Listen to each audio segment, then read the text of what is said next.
Well, we have session 8.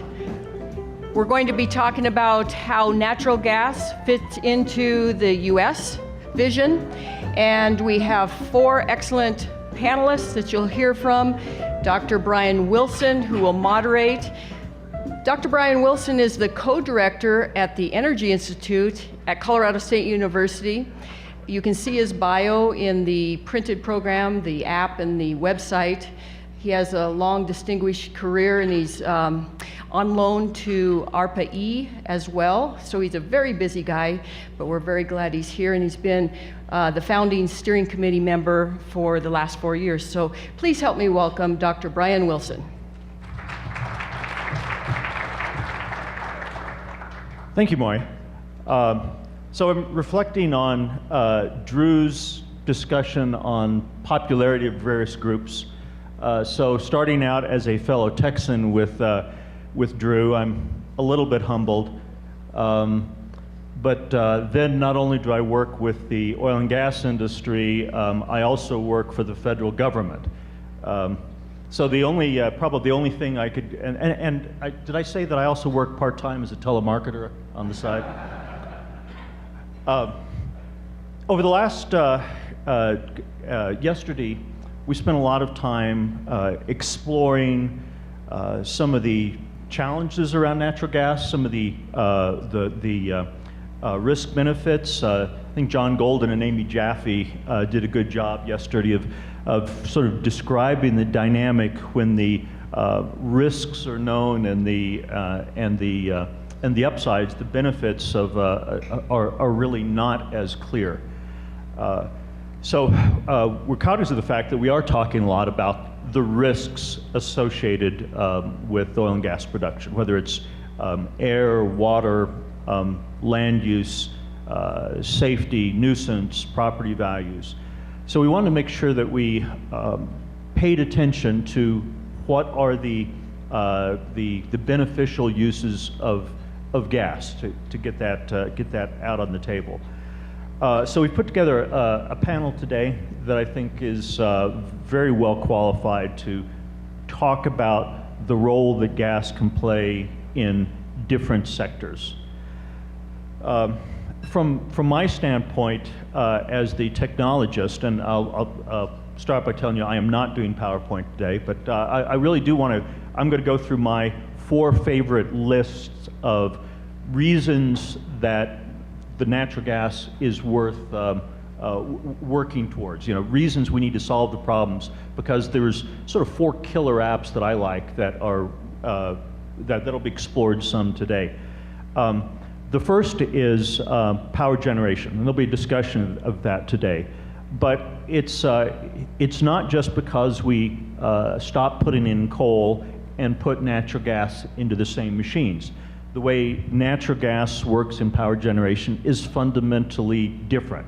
We can use the same amount of BTUs much more efficiently in natural gas because it instead of being external combustion going in the outside of the tubes of a boiler, it goes inside of the of a natural gas turbine, which operates with high efficiency, and then we can use the waste heat from that turbine to then generate steam and generate more power through combined cycles. So we actually get much more efficient generation by using natural gas for power generation.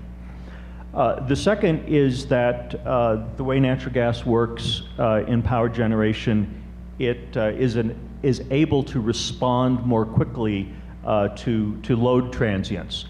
And there's really 2 ways we can we generate power. We do it with natural gas. We do it in gas turbines, and we do it in natural gas engines.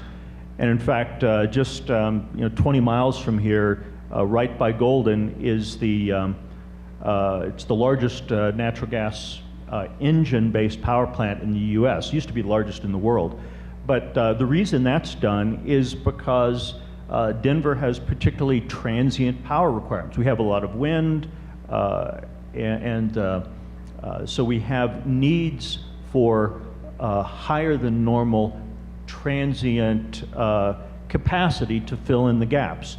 and it's done with that Plains End plant because it can rapidly respond to changes in load or declines in wind production. So that rapid response fundamentally provides a more resilient grid and is really enabling in many ways for renewables.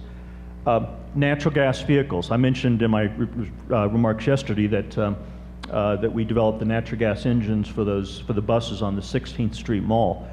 If you think of that application, those buses start and stop every 22 seconds. They go a block. They have full acceleration and they almost immediately start braking. Those used to be 300 and 350 horsepower Cummins diesel engines. And so you'd see a plume of smoke, then they hit the brakes, let passengers off, bring passengers on, plume of smoke, hit the brakes. So it's an ideal application for a natural gas hybrid solution. In fact, the biggest challenge we had with those is that the buses were so quiet that people weren't used to them, and there had to be a lot more caution on the part of the drivers. And the last of my favorite killer apps for natural gas is combined heat and power. And this is done certainly at places like universities and hospitals, where you can generate electricity locally and then use the waste heat that's left over to drive processes. Even for a natural gas power plant, if it's a large central station power plant way outside the city, it still has inefficiencies. They're roughly 50% efficient for a good natural gas combined cycle plant, maybe a little bit more than. Some of them are closing in on 60% now. But that means you still have 40 to 50% of the energy given off as heat, and it's just dissipated. If we put that in the hospital, hospitals have a large need for steam, for sterilization, for linens, et cetera, then you're able to get much higher net efficiency and further lower the energy use and the greenhouse gas impacts. In fact, one of the things that we'll be working towards in my federal agency at ARPA-E, the Advanced Research Projects Agency for Energy. So we're looking at how small can combined cycle be? Can you actually can you get efficient generators that would go in individual households, provide power for the house, and then use that heat to provide hot water, heating, the other needs you may have in your household. So there's reasons that natural gas is a fundamentally different fuel. It's piped into over 60 million households, and so it's essentially ready to be. It can be used in very different ways than say coal as a fuel. But really came here to hear a great panel of speakers. And our first speaker today is Mark Ruth, who's a principal project lead in the Center for Strategic Energy Analysis at the National Renewable Energy Laboratory. Thank you very much, and thanks for this opportunity to be here. First, I want to send my regrets, or send Doug Aaron's regrets. Doug was supposed to be here in this place, but he injured his knee a couple days ago and is actually going into surgery, I believe, in the next half an hour or so. So I got sent, you get the bench today, it looks like, and I am here to be able to speak in his place. Before I get started, I'd like to thank CSU, thank Governor Ritter and the Center for the New Energy Economy, and thank both of those organizations for their partnership throughout the last 5, 10 plus years with those of us at the National Renewable Energy Lab, and very specifically within the Joint Institute for Strategic Energy Analysis at the lab. Their partnership has been invaluable in terms of helping guide our direction, helping provide some cachet behind it, and helping provide good researchers at the graduate and undergraduate level to kind of join in with us on the research. For those of you who are not aware of the Joint Institute for Strategic Energy Analysis, it is a about 7-year-old organization that's housed within the National Renewable Energy Laboratory and is run by NREL and our 5 academic partners, the 3 major research institutions here in this state, CU, CSU, and Colorado School of Mines, as well as MIT and Stanford. And its real focus is looking at where do we go in terms of a visionary viewpoint for the energy future. The real idea is to try to understand what are some of the implications today and to see where the future is. NREL as a whole has kind of taken up this viewpoint of thinking about what we call it as energy systems integration, rethinking our energy system to understand what the future potential is. And as you'll see by a couple of the slides, a couple of the projects that I'll present in the next few minutes, natural gas and renewables really fit together very well in that type of area. But before we get started, I just want to remind you a little bit about the evolution of energy systems. I've been in the energy world for about a quarter century now, and for the first 20 years, I could never have imagined some of the changes that have occurred in the last 5 to 10. Remember, about 10 years ago, we were worried about peak oil. We were worried about peak gas. We were worried about what might happen. And then the fracking revolution took place and became widespread. And suddenly we've got this whole new viewpoint of the world. And as you can see here on this slide, things have changed dramatically in the last 5 to 10 years. The amount of coal being used for generation has come down. The amount of gas has gone up dramatically. The amount of renewables used for generation, non-hydro renewables for generation, has gone up dramatically as well. The world is changing, and it's changing fast. The question that we have is, okay, where is that changing, and what do we want to change it to? Obviously, our objective is to be able to get to a point where our energy system is clean, it provides clean, abundant, and affordable energy to society as a whole. And yet it still has to be efficient and be able to provide services on a regular basis. It's always available. It has to be economically attractive for those who invest. And so I think the question for today is, well, or at least coming from my seat from the renewables world, is, well, do these work together? Does natural gas and renewables work together? And I would posit that the answer is absolutely yes. Here you can see in this photo what I believe is the first combined or hybrid natural gas concentrated solar power generation, electricity generation facility in the world. It is in Florida, and what it does is it concentrates solar power to be able to heat up a working fluid, and that working fluid is then used to be able to make the natural gas plant more efficient. The people at GE who developed kind of this technology in this natural gas plant really considered a lot of different options in terms of how do they make it more efficient if they have what is essentially a free source of heat, although one that is not always going to be as abundant as they wished it could be. They looked at things like preheating the air going into the combustion chamber. They looked at opportunities like preheating the water that would then be converted into steam, using the concentrated solar power heat to be able to preheat that. And they're reporting somewhere around a 7 to 10% increase in efficiency based on being able to use concentrated solar power as well as natural gas. It's a great opportunity, and it's one that works even in what I would consider, being a Colorado native, what I would consider to be a very cloudy place, like the sunshine state of Florida. Another project that we've spent a lot of time working on is looking at what the complementarities are between renewables and natural gas. And this slide shows a little bit in terms of a project developer and what a project developer needs to think about. And obviously there's some concerns on each side. This little chart, like the Consumer Reports chart, kind of gives you an idea of how we estimated the risk and the issues of risk in 4 different time periods. As you can see from the left side, if you're working on a gas-only technology, we see some risks in terms of fuel supply, and that involves the transport of the fuel and the volatility of the fuel price. We also see some risks in terms of what might happen on a policy viewpoint, in terms of renewable portfolio standards and environmental regulations and what might happen there.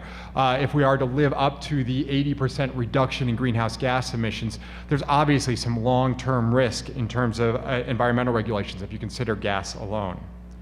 However, on the renewable side on the right, you can see that there's a lot of concerns, especially in the near term, on cost competitiveness. Now, I think every day that cost seems to be coming down for some technologies, especially wind, some of the solar power technologies. However, there is still a concern about cost competitiveness. There's also a concern about being competitive without state and local incentives, which have obviously driven those technologies over the last decade or so. And then, of course, variability and dispatchability and transmission planning, in that where the wind blows is not where we want to live most of the time. So those are the concerns on that side. However, if we think as a society and as project developers in terms of what is complementary between the two, I think we can start to come up with some potential solutions. A set of solutions that we've worked on kind of the thought process around, at least one of those is shown here on this slide. We've done ones in the kind of the utility sector, the commercial sector, the residential sector, and the industrial sector, and this one shows some of the complementarities in the commercial sector.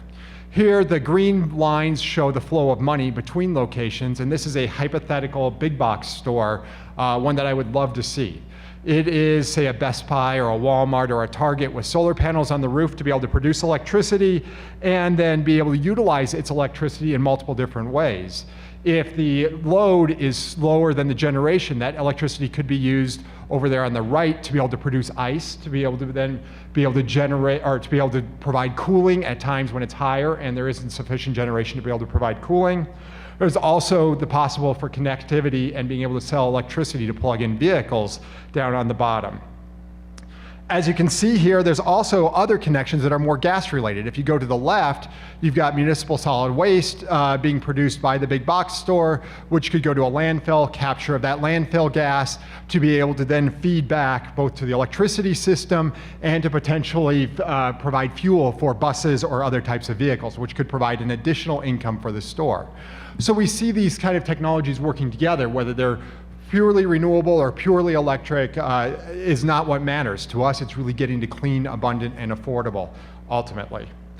Because in the long term, what we're really focused on is meeting very low carbon, or one of the things we're really focused on is meeting a long-term carbon emissions objective. Here you can see a couple of low carbon pathways that we developed using a capacity expansion model called REEDS that we use in-house. And this is looking at meeting the 30% greenhouse gas, or 25% reduction in greenhouse gas emissions by 2030 and 80% reduction by 2050. The figure on the left shows a high utilization rate of gas without CCS, and the figure on the right shows it with CCS. And as you can see in both of those cases, and unfortunately I can't get a pointer out to the screen to kind of point it out, as you can see in both of those cases, as we try to drive our understanding and our belief is that these types of objectives will drive down the utilization of coal and replace them with the utilization of gas. In the near term with gas and renewables, and then in the longer term you can see on the left side that little kind of burgundy triangle looking at gas with CCS, which is the only way to get there. So we see the two technologies as working in complement to be able to get to a point where we can achieve our carbon objectives and our other energy objectives as a whole. This is really important, not just from an environmental viewpoint or a societal viewpoint, but taking from the Citibank study, they say that quite simply, the sums of money at stake in terms of investment in energy over the coming 2 to 3 decades is staggering. Specifically, they see $9.7 trillion in investment going to power generation through 2035, in the next 21 years. The next 21 years. And that 71% of that will be in renewable and clean technologies, including gas technologies. So as we move towards a future in terms of energy use and energy thought, we want to be able to think about the system as a whole, not just from a single viewpoint, but think about the technical, the financial, the environmental, and the affordability type issues within technology to be able to build towards a world that we want to see in the future. And so that's the objectives, and one of the reasons why I'm very happy to be here to participate on this panel, to be able to talk about where we might be able to go and hopefully generate some new ideas how we might be able to work together. With that, I'd like to thank you very much and turn it over to our next speaker.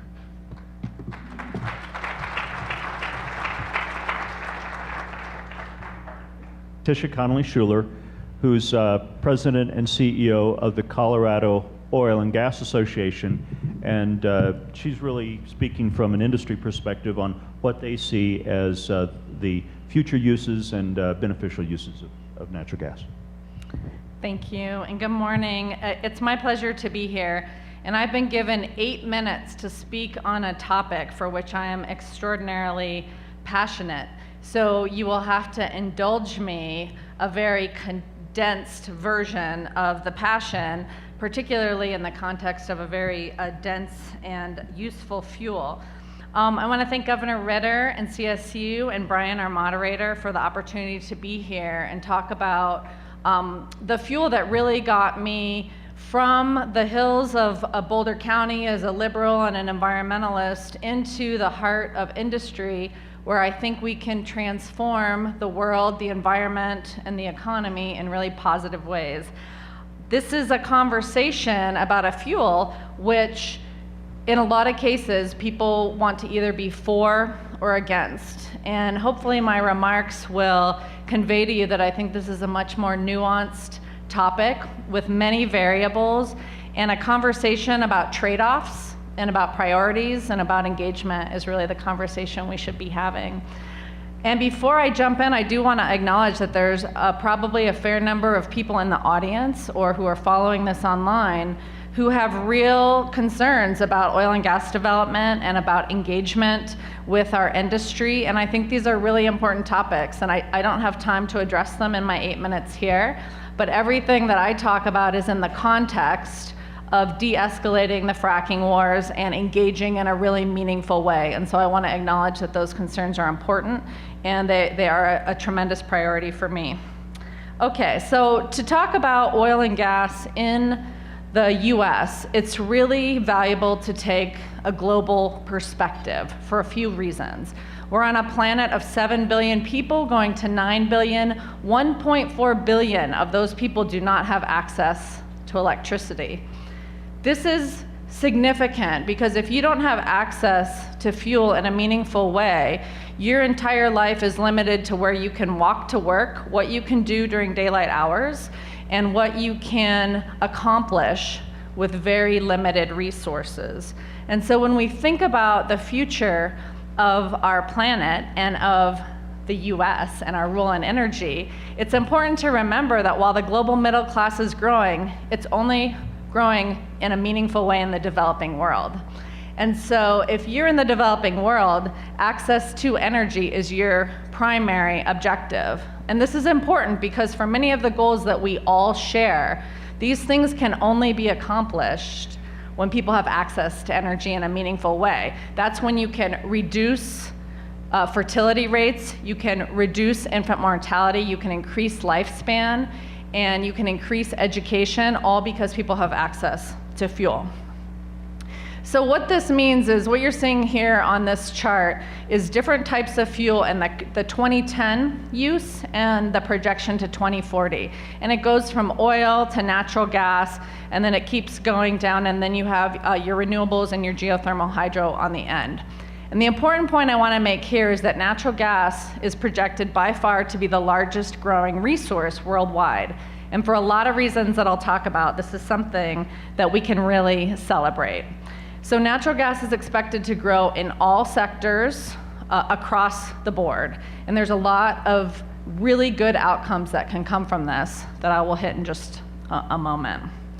So the next context we can bring this in is a little bit closer to home. So whether you're in the US or around the world, the hydrocarbons and their byproducts are completely foundational to our entire way of life. So everything you're sitting on, leaning on, texting on, wearing, how you got here, it's all related to natural gas or a byproduct. Every electronic, every form of plastic. And so if you want to live in a fossil fuel-free world, that is something that is really a long way off. And there is something very tangible and realistic about our current engagement and our current dependency. And as soon as we acknowledge this in a meaningful way, we can really get to work on solving many of our shared priorities. So the way that all commerce moves, not just people, but everything that comes to our communities, our water, our food, all of our goods and services, this is all moved around the planet via fossil fuels. And perhaps lastly in importance, but certainly high in the relevance for how we all live our lives, many of our quality of life is tied to whether or not we have access to electricity. And so whether it's your air conditioning or your heating or your hot water, these are very foundational, and they are fundamentally dependent at this moment in time on fossil fuels. And so this is a really big deal. And I don't like to overemphasize the economy when we talk about natural gas or oil and gas resources, but it is a really big deal to contemplate because, again, it's foundational to the way in which we're going to solve our shared problems and priorities.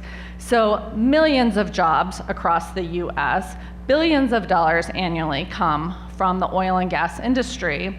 And when you contemplate the economic recovery that our country has been in since 2008, a tremendous amount of that recovery, the jobs and economic growth, have come from the oil and gas industry domestically.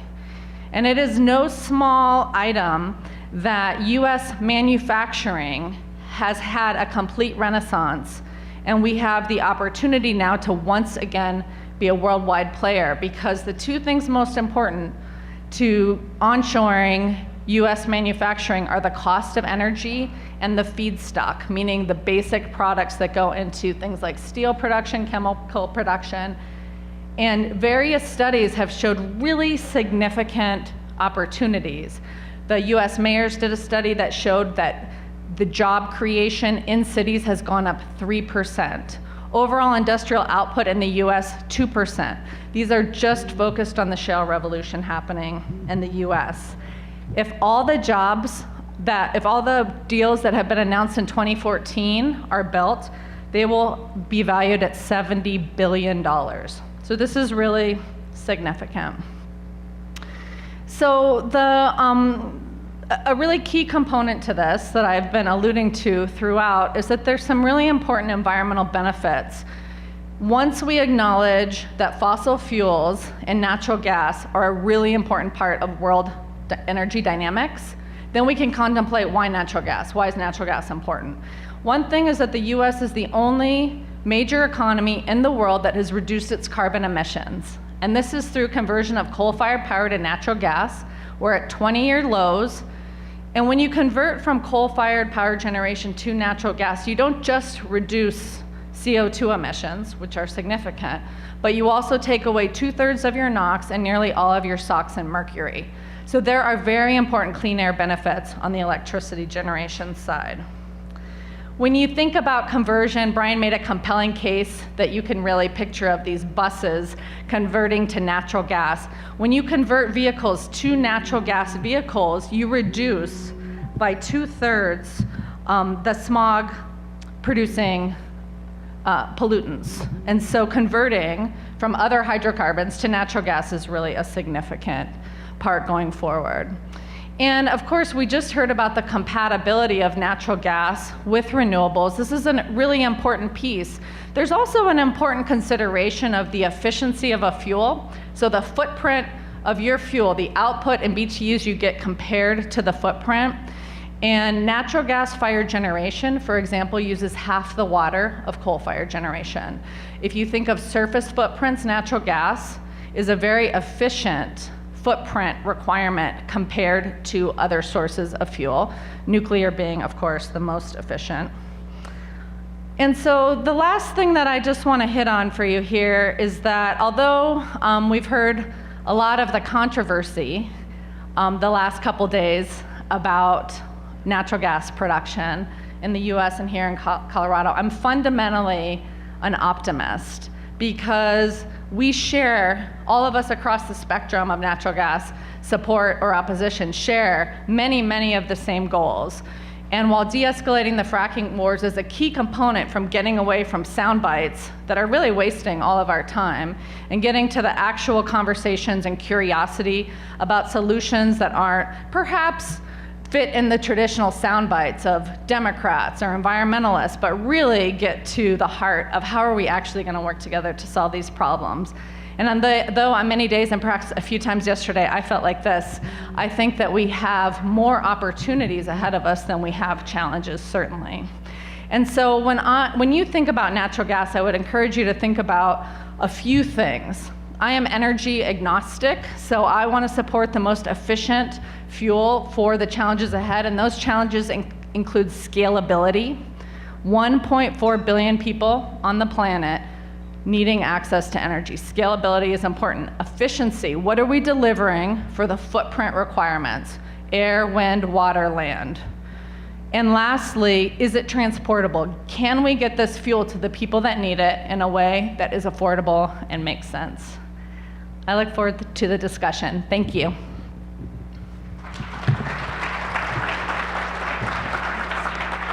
Thank you, Tisha. You certainly have upped our representation of cute puppies and dogs in the PowerPoints. Next speaker is Susan Riley, who's president of RES Americas, a renewable wind power developer, and she'll be talking about what the implications of this in the world of renewables. Susan. Good morning. Thank you. So it'll take 30 seconds for you to realize I'm not from Colorado. And you may be wondering why I'm here. I'm not from Colorado and I'm not from the gas industry. But just a bit of background, I've spent the last 20 years in my career really focusing on what is the theme of this conference, trying to do energy right. And I used to be head of strategy at the major utility in Scotland, and over a number of years transformed the fuel mix of that organisation from being very focused on coal to more of a mixture towards gas and renewables. And I think anyone who's involved in making decisions on fuel mix for utilities or regulators, you really do have to look at all energy fuels and what are the key drivers of the economics for that particular fuel in the electricity mix. So that's a bit of my background.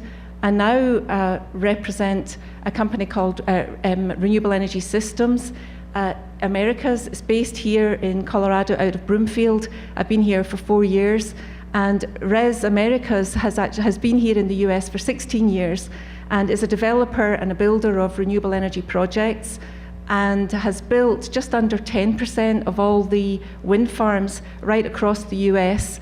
And this slide gives a sense of where we've done that and the scale of the work that we've done right across the US and in Canada. And as I say, around about 10% of all the wind plant that's been built across the US over the last 16 years.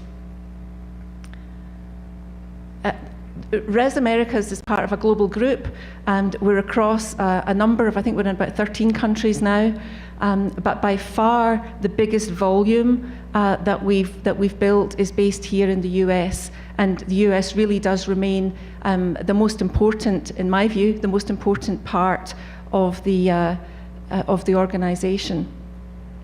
We do have quite a bit of global reach, though, so a good sense of what the drivers are in other countries. And as a number of the speakers have spoken about, energy really is a global issue, and having a good grasp of what works well in other countries is important for decisions that are made here.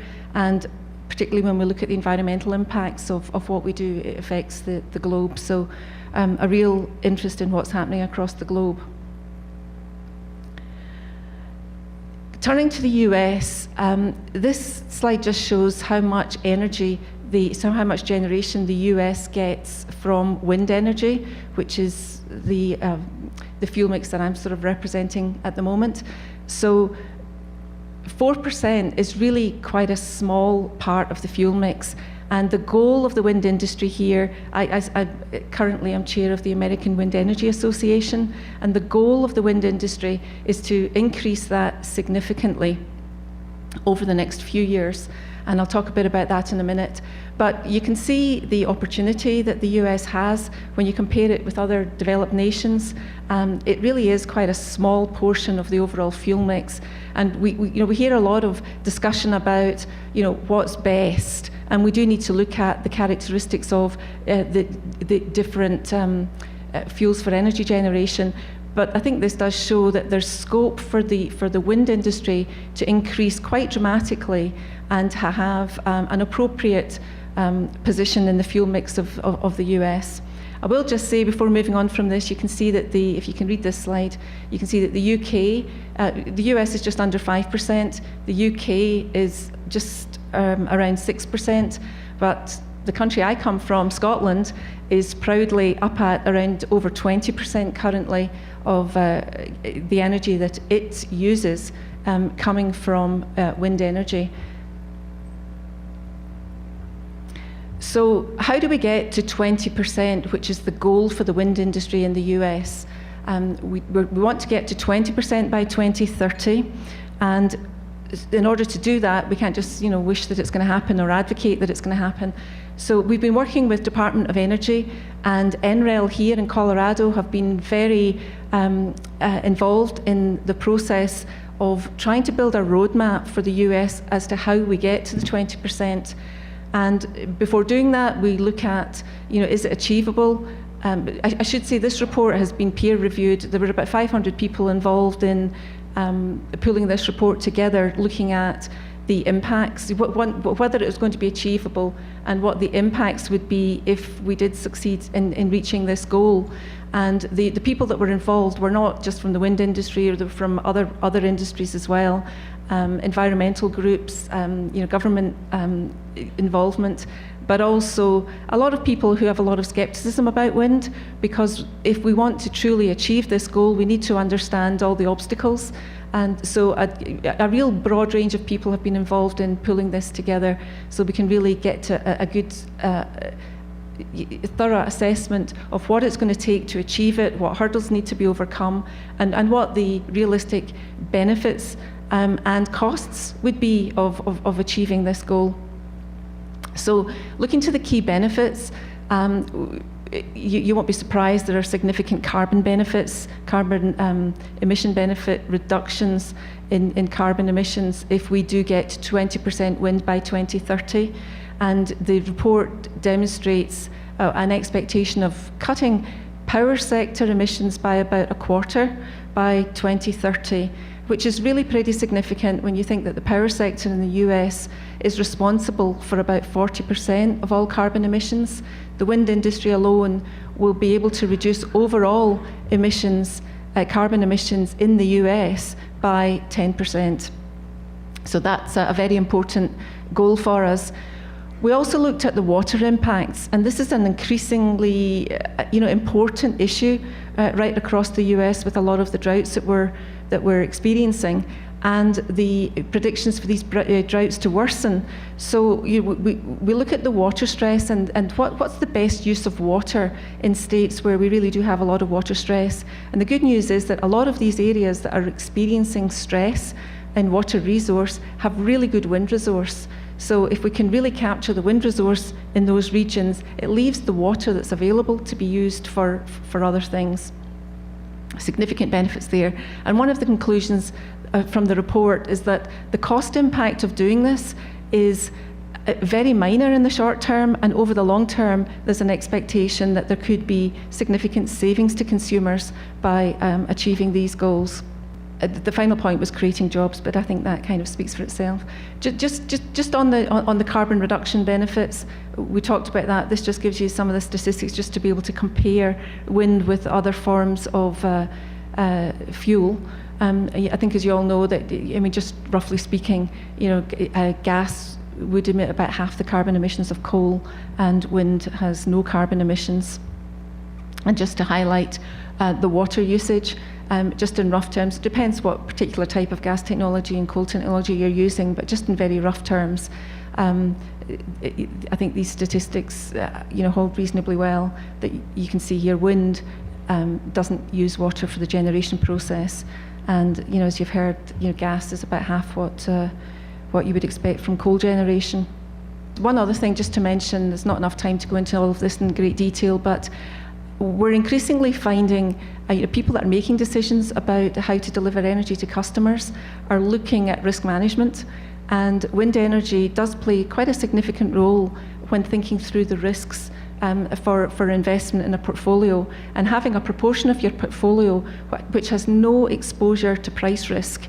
When you contract to buy wind energy, you're contracting or you can contract over a 20-year period at a fixed cost. So you have no exposure to any fluctuations in fuel price.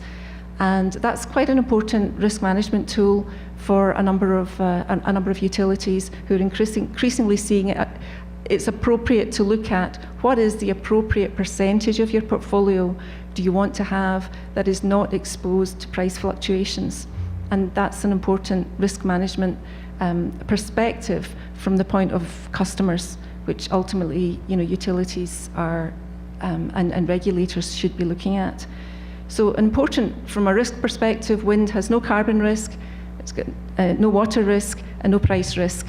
So we are advocating that 20% is a reasonable goal when you look at these positive attributes. And there's been a lot of discussion recently, as everyone's aware, about the EPA and this 111D rule on existing power plant. And I think the next speaker is going to talk a little bit more about that. But this is a graph that's been pulled together by the American Wind Energy Association. We're still working on it, but I think it's important to give some preliminary views on some of the arithmetic that has come out of this assessment. And it's really to demonstrate how much can be saved in terms of compliance costs if we use wind technology as a compliance tool right across the US. And it does depend on which gas price assumptions you're using. And I've just circled, for example, using a gas price of around $5. The US, right across the US, we could be looking at saving in the region of $3 billion a year. And clearly that increases as the higher the fuel price. But as I say, this is preliminary and just a bit directional at the moment. We need to do more work on this, but it's using wind energy as a compliance measure is going to lead to some cost savings. So with that, I'll stop there and pass you over to the next speaker. Thank you.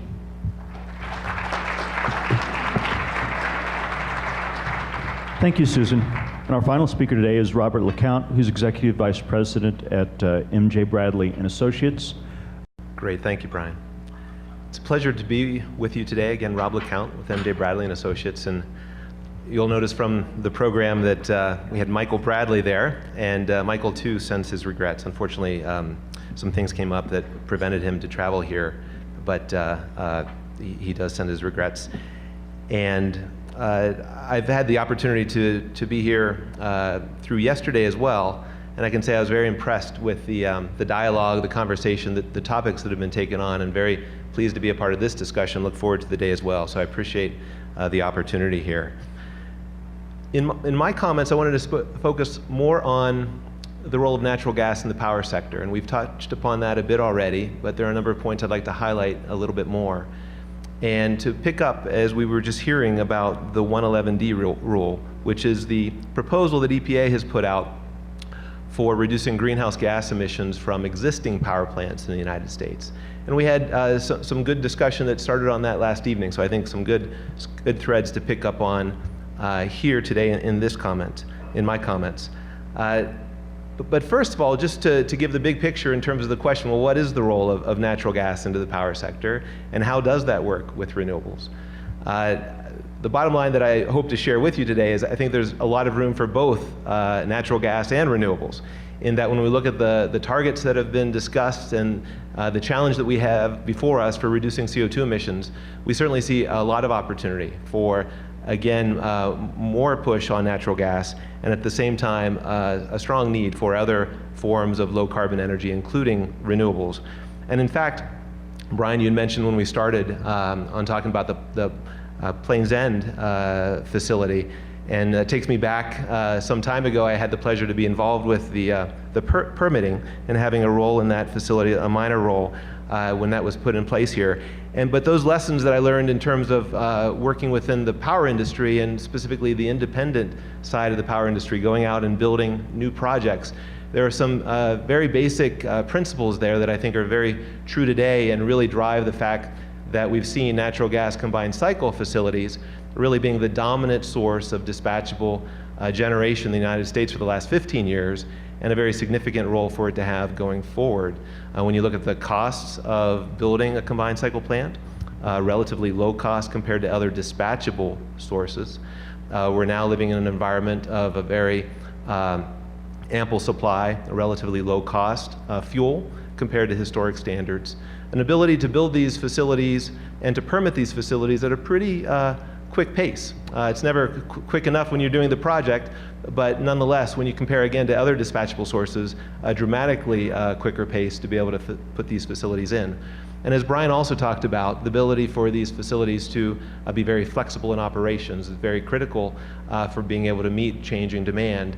And as we have a grid that's changing in terms of different sources of generation that is on that grid, important to have that flexibility. And we've seen continued significant improvements in the technologies that are available and the flexibility of those technologies. So for all of those reasons, we think that there's certainly a very significant role for natural gas to continue to play a major part of the power system and to contribute to significant CO2 reductions going forward. But now I'd like to turn and to look at that through the lens of this proposed EPA rule, the greenhouse gas proposal for, again, reducing emissions from existing power plants in the United States. And so EPA put forward this proposal in June of this year. They're taking comments through early December. And this is something that would then have compliance in the period from 2020 through 2030. So that's the time frame that we're talking about.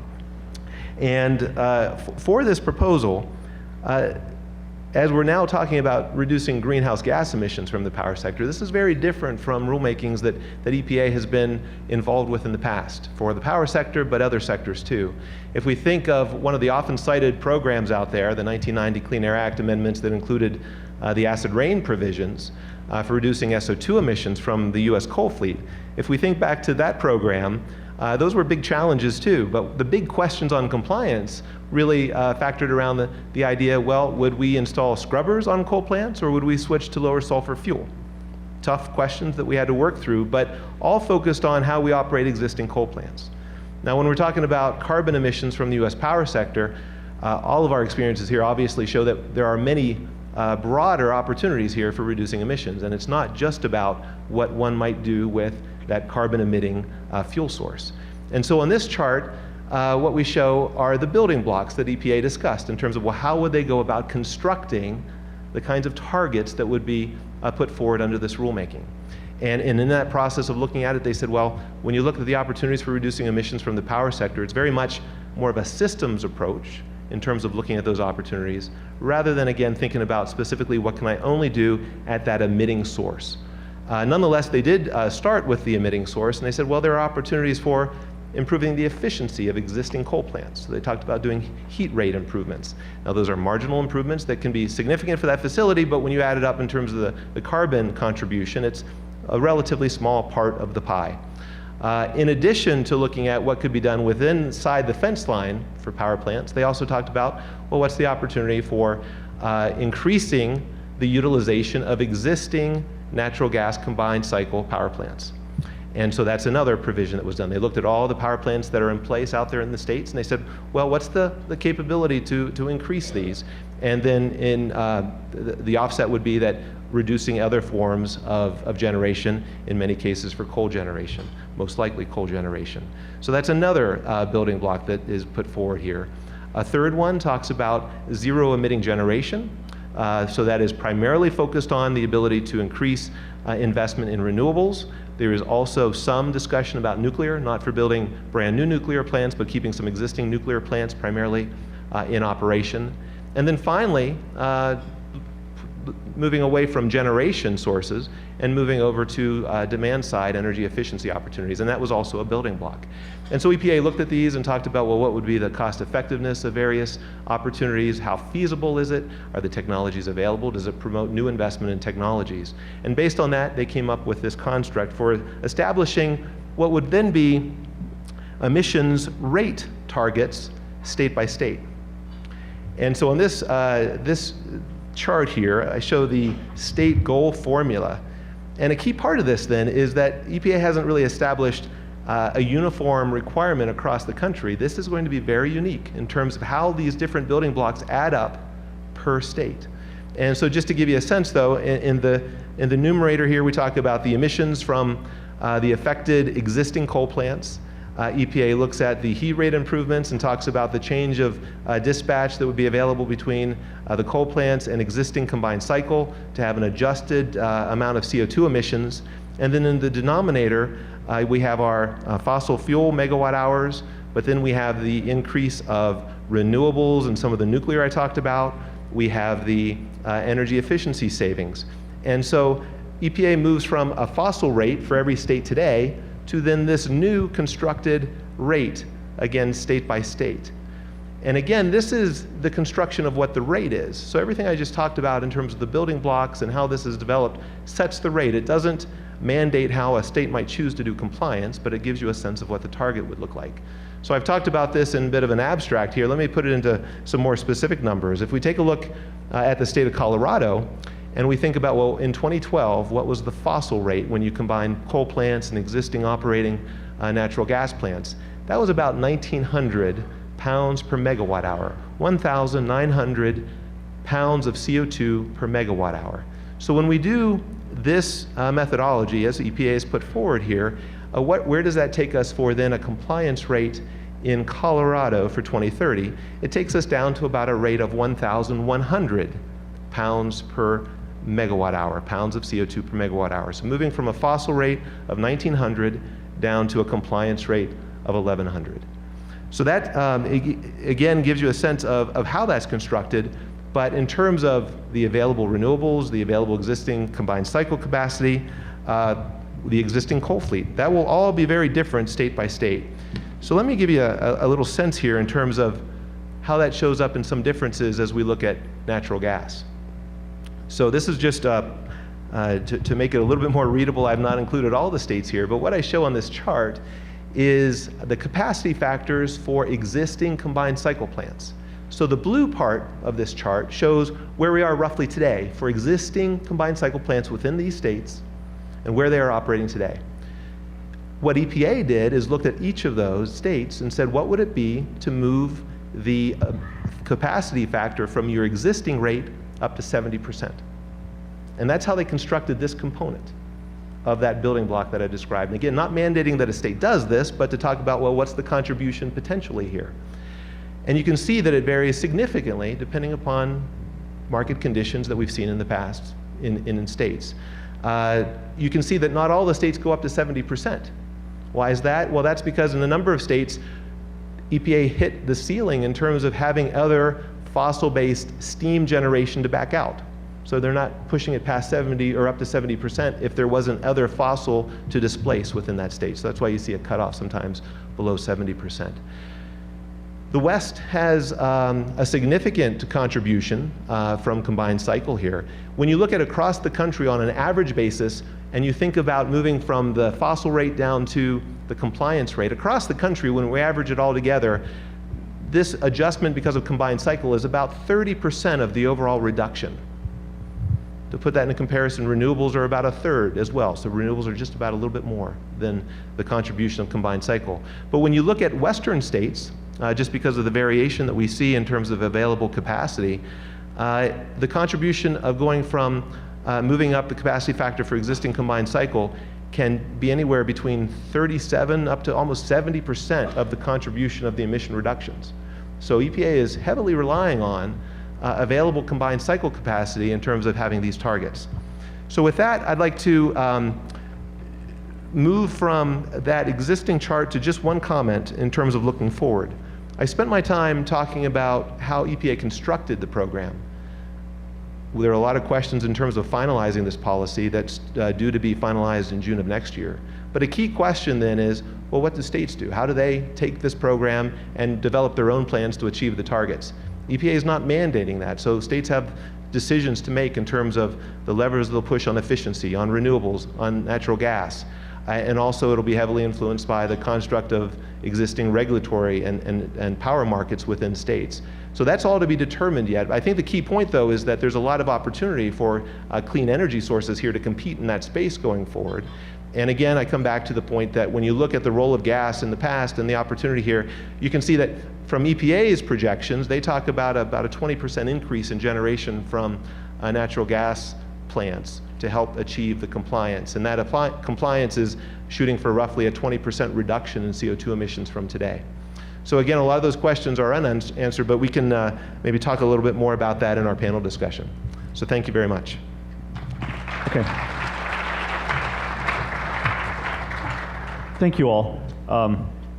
We've had a couple of questions from the audience in regard to the new University of California Irvine study that came out yesterday. I think it was actually previewed earlier in the week. But paraphrase the question.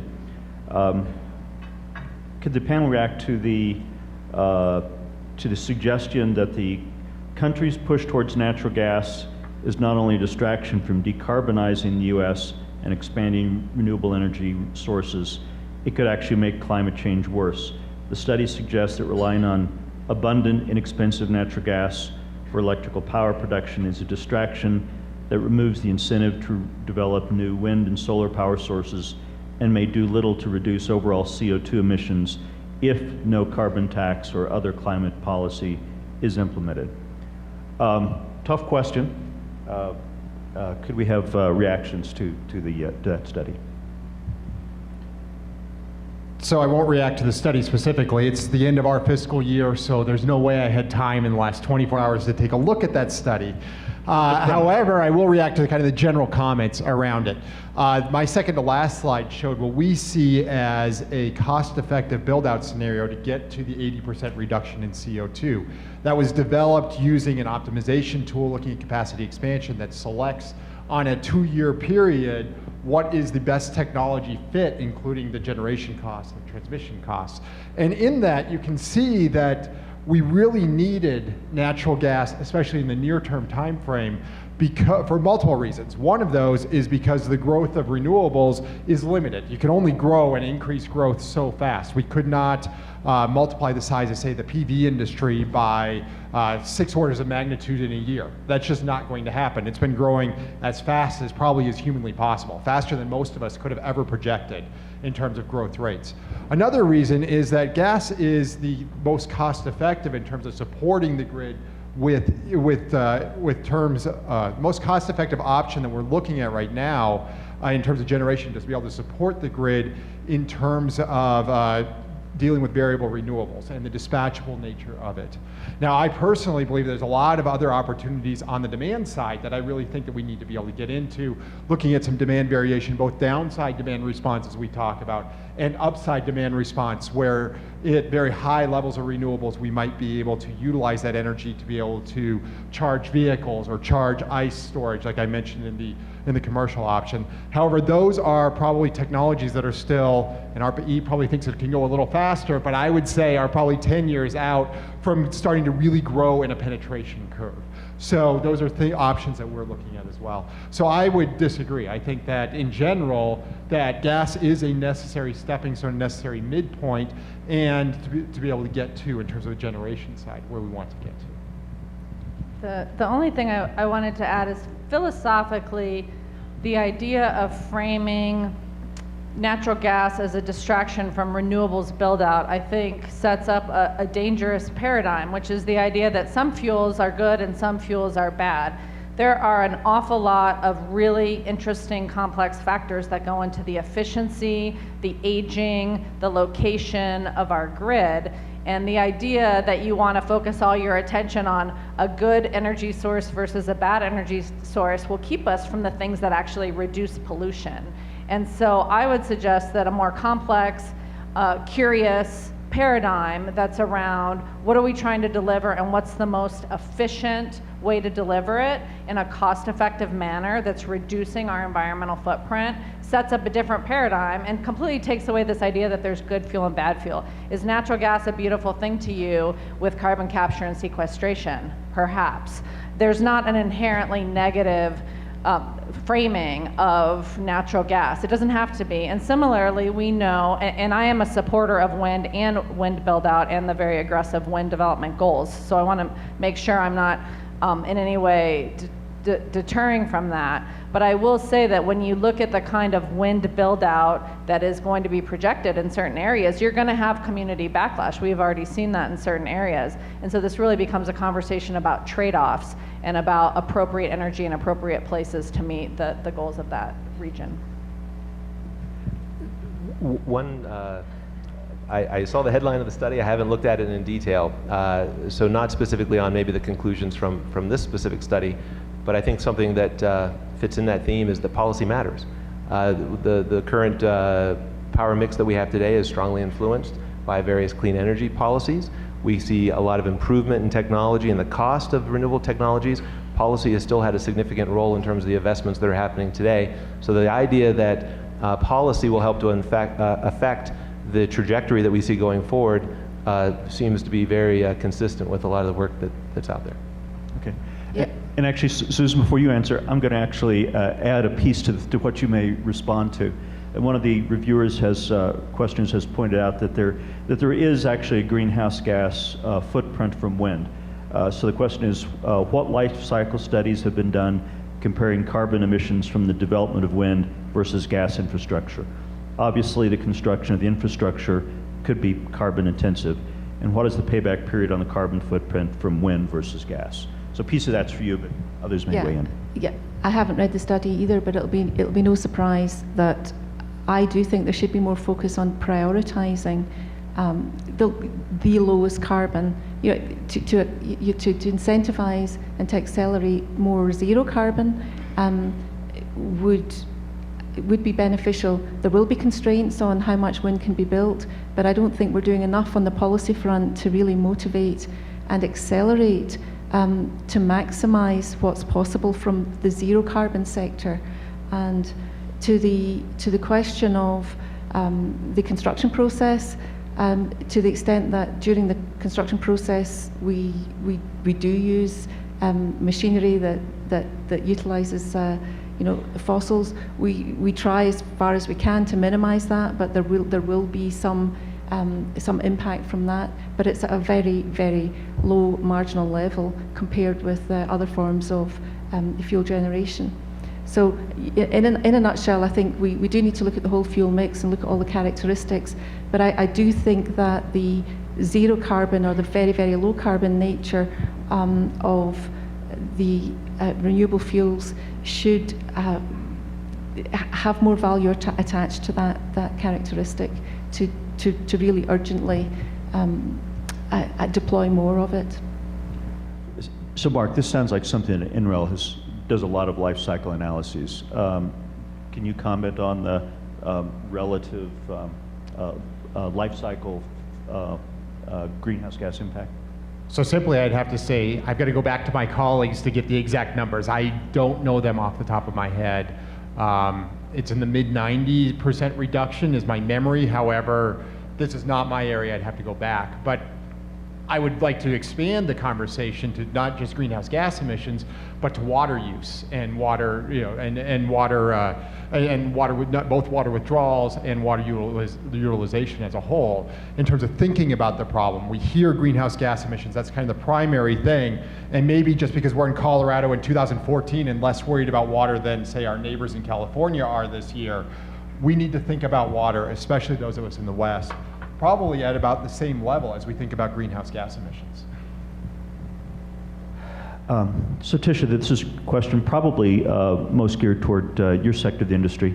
Just while the major oil and gas companies are taking steps to minimize environmental and social impacts, how is the industry addressing the inevitable future outcome 15 to 20 years down the road when the larger companies sell their wells to smaller companies that do not or will not invest in maintaining the infrastructure and stay in compliance with oil and gas regulations? Sure. So the question, I think, makes an incorrect assumption that large companies divest their wells to smaller companies. We generally see more consolidation going on and efficiency being created in the basins. But I think it raises a couple of really important points. One is the many levels of trade-offs we're talking about in energy production. And just in the last few minutes, we've talked about carbon emissions, we've talked about water. I would also argue that affordability is really important. 14% of our neighbors live below the poverty line. If you live below the poverty line, you spend 1/4 of your monthly budget on energy. These are really important factors, and they are all trade-offs. And the engagement of different types of fuels with the communities is one of those factors as well. What's the willingness of a community to engage with a producer, with a generation facility, and so forth? And so what I would say is happening in Colorado in terms of the transfer of facilities from one operator to the next is we have been particularly over the last few years, creating a culture of engagement with our communities. So when I started 4.5 years ago, the Colorado Oil and Gas Association had 2 employees. We have 12 now, 3 are full-time community engagement. So this is just full-time engaging, interfacing between operators and their communities to ensure that you have a neighborhood-like watch feedback loop happening in different areas across the state. So it doesn't directly answer the question because I think our experience is a little different, but I want to just say that the social interaction component is one of many important factors and trade-offs. Tisha, I think you also talked about the international implications, and this is really geared towards the entire panel. While the energy implications of gas use are important here in the U.S., they could be potentially profound in other parts of the world, primarily the developing world. I am struck by the fact that a lot of the work that we do with biomass cook stoves, that half the world's population cook on solid fuels, and that results in about 4 million deaths a year. We're actually selling cook stoves in sight of these flares in Nigeria that are invisible from space. So, but we make very little use of natural gas to develop the most vulnerable populations, the poorest people of the world. Any thoughts on the role of gas in development in the future? And this will be explored a little bit in a later session. But and as we proceed with that exploration, the role of gas and renewables interacting. So, I'm happy to take that. So I had the opportunity to travel to Uganda and Rwanda this year, and one of my passions is figuring out how to get small natural gas cook stoves to areas that are still cooking over not just coal but charcoal. And there's some really interesting and complex dynamics around that. As you mentioned, 24 million premature deaths a year attributable simply to cooking over coal or charcoal around the world. So this is in some ways, a straightforward, fixable problem, but you have entire economies focused on the delivery of the current infrastructure. And so this becomes a very complex problem by having an efficient fuel with a lower environmental footprint that is transportable is a really important starting point. All of these things have more complexities of fuel delivery, not upsetting the local economic system, and ensuring that you can do operations and maintenance on, that you can get parts or you can get fuel to these communities. So there's some really big, I think, interesting challenges worth engaging in and worth overcoming this good fuel, bad fuel paradigm, which I think is wasting our time and energy. And I think if we stopped arguing over fracking, we could actually start reducing premature deaths around the world. And that's why I wanted to answer the question.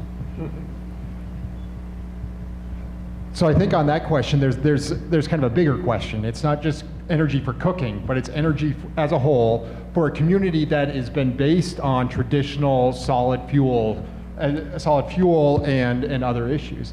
And that we've got to think about that question in a larger context. I mean, there's been a lot of work in small hybrid plants where it's a wind turbine plus, in many cases, a diesel generator because of the transport issues with gas to be able to provide electricity that is essentially dispatchable as needed for very, very small communities. That's a solution that doesn't work for most of us in the US because we've got a grid that's connected to us all the time.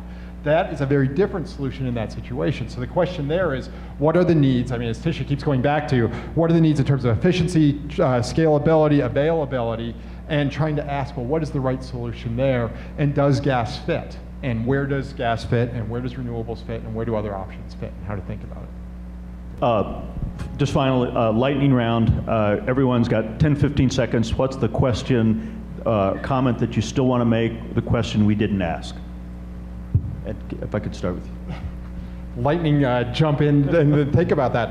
I think that I've already made the comment that I think that we need to look at what the real problems are, what the real goals are, however we measure those in terms of greenhouse gases, water, affordability, et cetera, and then be able to look at the broad solutions around those problems. Specifically, how to find those without looking at, as Tisha keeps saying, the good fuel versus the bad fuel problem. It's all, what do we need to get to where we want to go? I fundamentally love the question because it makes us question the framework and paradigm for which we're having this conversation. I think it's important that we realize that consumption is coming from the developing world, and it's fine for us to sit in our 1 to 5,000 square foot houses and contemplate how they should not have a carbon footprint. But the reality is they're going to have a carbon footprint, and we should be a part of helping them get there. And being more connected and accountable for our relationship and use of energy is the first step. And so when we realize that we have a relationship to fossil fuels and that we need to be part of the solution, then we can be more wedded to a conversation that gets to solutions. Right now, people are more wedded to the fight. I'd like to see us more wedded to the solutions. I would agree with that, and I think we need to look at whole system solutions. And it's not just the solution that works for all of us individually. What's the right thing? How do we do energy right? How do we look at the whole system and think for the long term and the impacts that we're having? And how do we maximize quickly the reduction in greenhouse gases? I'd like to come back to the proposal that I talked about, the greenhouse gas proposal from EPA. And when you speak to many stakeholders with all different perspectives on that role, many would have argued that the preferred approach would be something much more on the legislative direction, where Congress could come in and set a policy that is providing a flexibility of a carbon pricing, broader flexibility than what you could necessarily achieve through the Clean Air Act and through the specific state process that's underway. Nonetheless, that's the actions that we have before us. And what we do see, though, is that that mechanism provides for some very positive steps in terms of carbon reductions. A lot of challenges ahead, though, because the rule's not final. There are many difficult issues that states and stakeholders are working through right now as they prepare their comments, and that rule will be challenged significantly once it goes final. But a key part, though, is that it's not going to be specifically setting exactly what should be done by state. And so all the opportunities or all the issues that we've been discussing here in terms of the role of renewables, the opportunity for gas, the important point on efficiency, one of the first opportunities that we've seen where energy efficiency is directly engaged in this rulemaking and is also competing as an opportunity for compliance. We've not seen that before, so this is a very big step, but it's now going to be from a state perspective of working together on these issues with a community that hasn't really existed in the past. Typically it's been an environmental discussion. Now it's very much an environmental and energy discussion. So hopefully this is a theme that we can pick up in future venues as well on this. Thank you. Mark, Tisha, Susan, Robert, thank you very much.